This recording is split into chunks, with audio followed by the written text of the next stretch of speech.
Last week started with a major bipartisan victory and ended with inflamed political divisions on issues like race and gun control.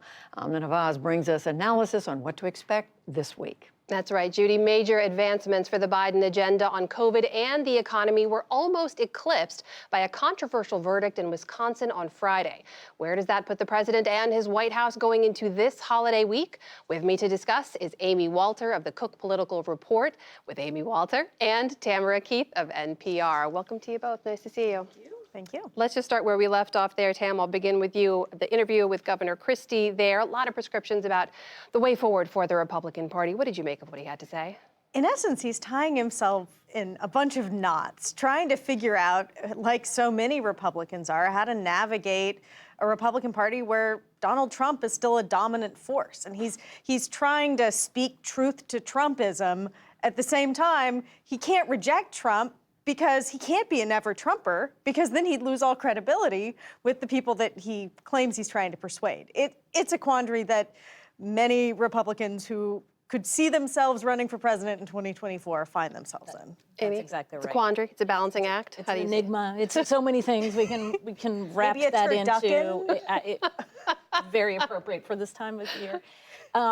But in essence, what Tam is saying is totally correct, which is trying to find Trumpism without Trump is what he also seems to be saying, which is you can keep the policies that everybody loved. Just let's leave the conspiracy theories and the tweeting and all of the behavior stuff that people didn't like, leave that on the cutting room floor, except that part of who Trump is what made Trumpism appealing to a lot of voters. And so that's also the challenge for Republicans, because it's not just about policy. It's not just, well, we liked taxes and judges and things like that, so as long as I do that and also have Trump's maybe endorsement or have maybe a little bit of what made Trump special, I can succeed. But nobody else can fill that lane. And so what we're going to be thinking about for the next few years is not just what are Republicans doing about Trump, but also what are Democrats thinking as they lead up to 2024, because a lot of the consternation that's going on in that party right now is also driven by what happens if we once again are facing up against Donald Trump. And we'll see some of this play out, I'm sure, in advance of the midterms as well. Let's move on to the president, though, President Biden, and where we are right now at this moment, because it's an interesting week going into the Thanksgiving holiday here. Huge gains for the Biden administration on the vaccination front. I think that's fair to say when you take a look at where the numbers are right now. At least one dose among all those eligible. 70% among all Americans eligible have at least one vaccination dose. And just among children age 5 to 11 who only recently became eligible, already 10% have at least one dose. Big legislative wins too, right? Fair to say. The bipartisan infrastructure bill has passed. Build Back Better is moving forward. And yet, take a look at the president's approval rating right now. In the latest Reuters Ipsos poll, 44% approve, 49% disapprove. We should point out this came out after infrastructure passed, but before Build Back Better passed the House, and we'll see the way forward in the Senate now. But Amy, why is that number where it is right now? It really comes down to voters feeling, Americans feeling as if things have not gotten normal. They were given a little bit of a look into normalcy. We all were in the spring and early summer. The mask mandates were lifted. COVID vaccines were going out in an efficient way. Economic optimism was rising. And then that all the rug kind of got pulled out from under us. It was really interesting. I was listening to a focus group of voters the other night, and the moderator asked the group, well, what makes you hopeful?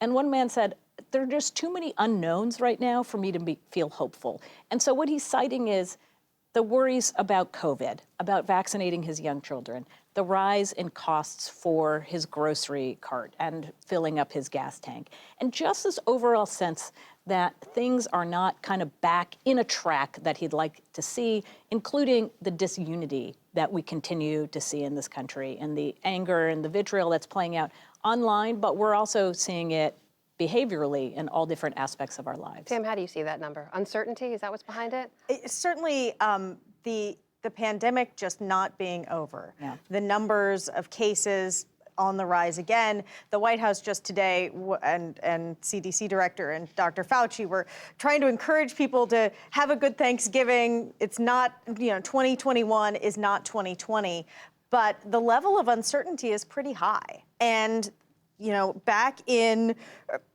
this time last year, everyone was looking at these vaccines coming, thinking, well, maybe the vaccines will be the end.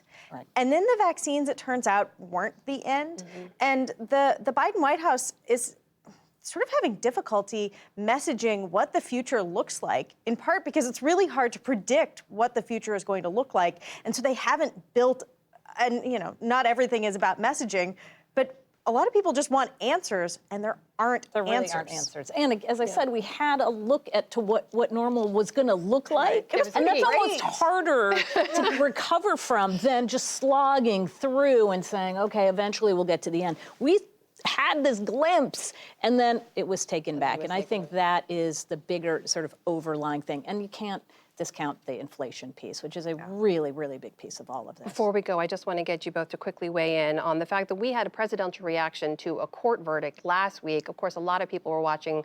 This was Kyle Rittenhouse on trial for the murder of 2 people in Wisconsin last year, not guilty on all counts. And we had reactions both from the current president and former. President Biden issued this statement saying the verdict in Kenosha will leave many Americans feeling angry and concerned, myself included. Former President Trump issued a statement saying, congratulations to Kyle Rittenhouse. If that's not self-defense, nothing is. Tam, what does this say about where we are right now politically? The reactions to that verdict, and he was determined to be not guilty on the basis of self-defense. The reactions to that verdict really point to just how divided the country is, that Democrats look at this verdict and say, oh no, conservatives could all be running around with guns unchecked. And conservatives look at this and say, liberals set a narrative that wasn't reality and persecuted this kid without justice.